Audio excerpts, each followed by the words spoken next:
how long has he been thinking about what we might be doing with virtual reality in the future?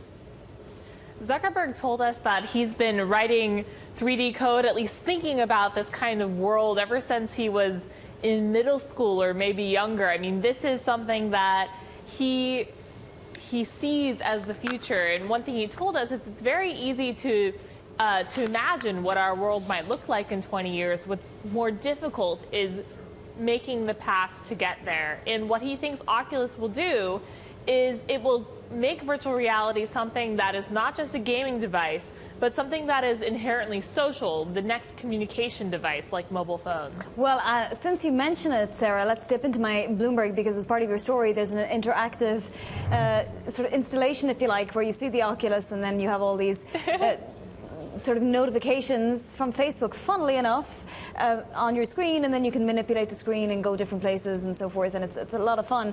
But Zuckerberg bought Oculus for $2 billion, and it costs, what, about $600 to buy a pair of these glasses. What can you really do with them yet? At what point will they be really usable? Well, Zuckerberg wants us to think of the Oculus Rift right now as sort of the Palm Pilot of before smartphones came along. Like, this is very early days in the technology. This is, you know, it's clunky, it's big, it has to be connected to a desktop computer. Over time, that extra baggage will fall away, and for Facebook, they'll be able to provide something eventually that's a lot more easier to tie into your daily life and not just use when you want to have an escapist experience. Vonnie, you mentioned that $2 billion price tag. I mean, Sarah, this is just the tip of the iceberg here.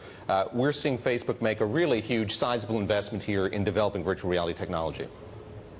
Absolutely. I mean, this is a hardware play, and Facebook has never built hardware that they want to sell to consumers before. They have to think about things like manufacturing and design and supply chain and getting it in stores like Best Buy. This is new territory for this company, and it's going to require a lot of investment, not to mention the amount of investment in research. Facebook, in order to bring virtual reality to their ideal conclusion, they need to invest in eye tracking technology and mouse tracking technology so that people can have conversations with their avatars and each other in a virtual world.